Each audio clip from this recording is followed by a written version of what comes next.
Welcome to the Wealth and Purpose podcast, where people who are led by their hearts come to learn the secrets to creating wealth in a way that feels really good and live their purpose fully in the process. I'm your host, Patty Lennon. I'm an ex-type A corporate banker turned intuitive business coach. I'm also a wife, a mom to 2 preteens, a professor, Girl Scout leader, and well, hey, you get it. Like you, I wear a lot of hats. Whether you're looking for inspiration to get started or strategies to get growing, I am here to help you create abundance in every area of your life and business. Welcome. Well, as I offer this podcast to you and it comes through your device, whatever device that is, you are currently sitting in 2020. And yet, as I record this, I'm sitting in 2019, which feels so bizarre because I do feel at a level that when we step over a threshold that transformation does occur. And I don't know what 2020 is going to be for the energy of that very first day. But what I can offer you today from these last few weeks in 2019 that would be helpful for 2020 is perhaps my predictions, what I've been seeing as energetic trends that have started to snowball that I think are carrying us into this new year. So the first is that what I'm seeing is that 2020 is going to be a year that we look back on where the tipping balance of love hit and that love became more present in the world. And for me, what I'm seeing that's led me to feel this is that we have all become weary from the journey we've been taking. And it's a journey that was not of our own making. We did make it. Every single one of us, you, me, makes our lives the way that they are, but they also come from an inherited viewpoint, ancestral DNA that combines all the traumas and all the good stuff that's happened to all your ancestors. It's a soup. It is a soup that we are born into and that births us into the world. And we do have complete autonomy to change that and to create from it and to transform it. And what creates that alchemy is love.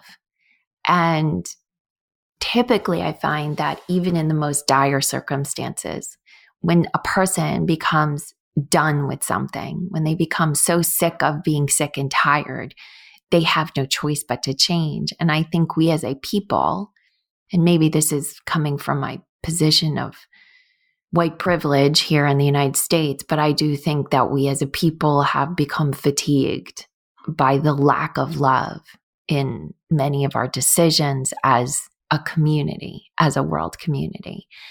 And what's brought that into being is crisis.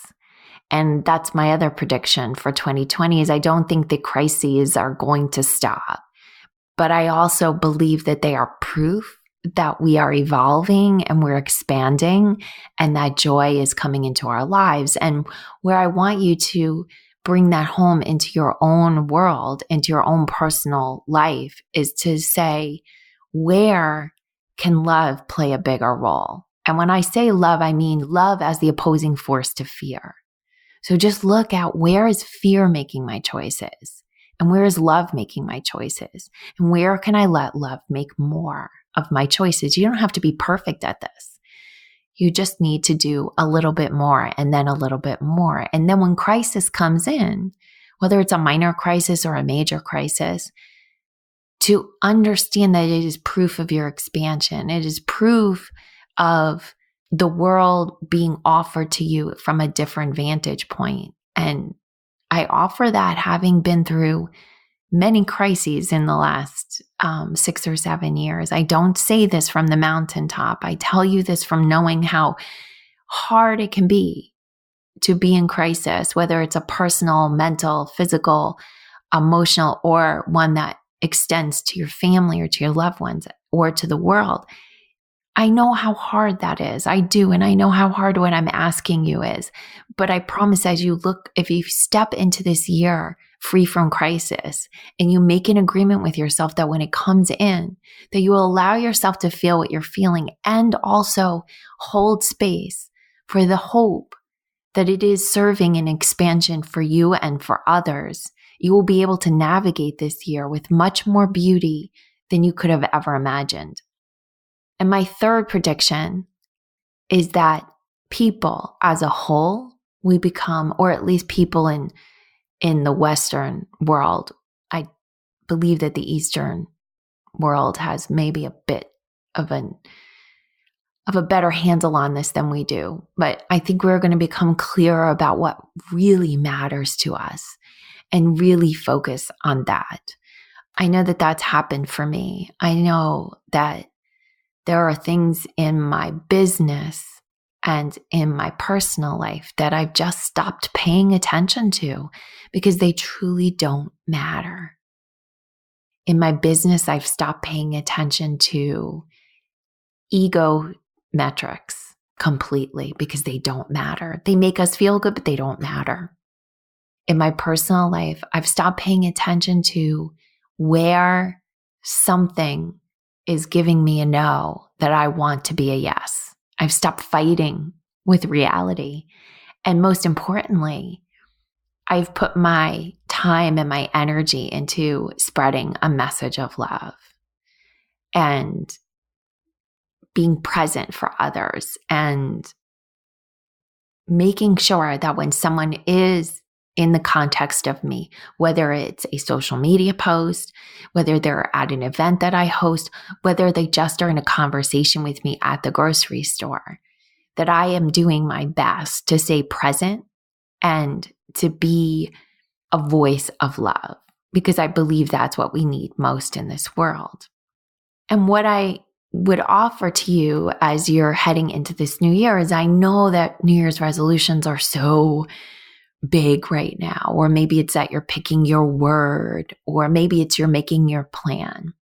And I want to offer you an alternative to creating a document, whether it's a big document or a small document, that potentially says, do this differently. And the underlying context of it is because you did it wrong last year, or you did it wrong or not good enough this last decade.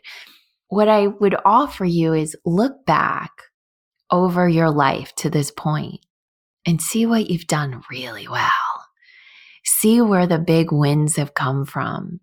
See where, when you reach the last day of your life and you look back on it, what memories, what choices, what decisions, what actions have you taken up until this point that on your very last day on the planet, you're looking back over them and savoring them and just feeling so proud of yourself and just so grateful for having had the experience on this planet. Find the collection of those things and then do more of that. Celebrate the greatness that is within you. Celebrate the greatness you have created already, because that is what we all need in this world from you. And that is the very thing that will allow in more money, more love, more support, more of all of the good things will come to the vibration of your own greatness. And your own greatness has already been experienced on the planet many times over. I promise you, on the other side of the veil, you have an entire cheering squad that cannot believe all of the magic you have created on the planet already. And if that cheering squad, that metaphysical team, could come and embody a human voice and speak to you right now, I promise you what they would say is, do more of that. Do more of the magical, love-filled expressions of your beingness on the planet, and everything just gets better and better and better. And if you want to put a plan together or a word, let it be something that expresses a more expanded version of yourself, not something you think you should do. God, when I see someone pick a word like focus, that just breaks my heart, because come on, How many people want an entire year of focus? Some of the best, most magical places come from being unfocused. No, that doesn't mean me in my professional role as a coach, I don't ask my clients to focus. I 100% do. Focus is a beautiful thing. But for an entire year to be embodied in a word and that word to be focused, oh, that just makes my magical heart feel sad. And if that is your word, here's the one thing I would offer. If that word makes you feel alive and expanded and magical, then totally ignore my opinion of that word. You have picked the most perfect word for your year's word. But if you have not yet picked a word that feels sparkly and magical, or you've picked a word and it doesn't make you feel sparkly and magical, please, please, please pick a new one. Pick a new one. Pick magic. Pick beauty. Pick expansion, pick wealth. All of them, to me, have a sparkle around them. Most important is what matters to you. Certainly not what matters to me. So focus on you. But as you choose this year, choose it based on what will make it fun, what will bring you joy. And if that, what would bring you joy and make you have more fun is to make a lot more money. There's nothing wrong with that. There's nothing wrong with that. That is a fair goal. And it's fair to make plans to create that money.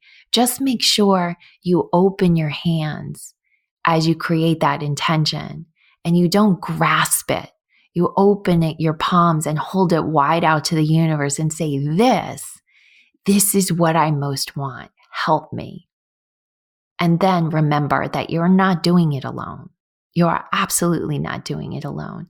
You have a team of light that is helping you, and I would suspect a large team of humans you don't even know about yet that will gather around to lift you up, because all of us are excited for you to lift yourself up and for you to grow and for you to expand, because as each of us expands, we give everyone else the opportunity for that expansion.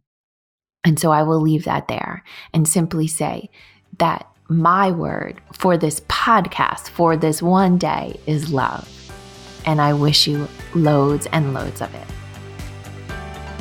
Hey, thanks for listening. And if you know someone who needs to hear this message, please share this podcast with them. And if you're feeling really generous, I'd love for you to leave us a review on your favorite podcast app. It helps us reach many more people, and it fills my heart with so much joy when I hear what you had to say about what you heard. I am cheering for your success. Have an amazing day.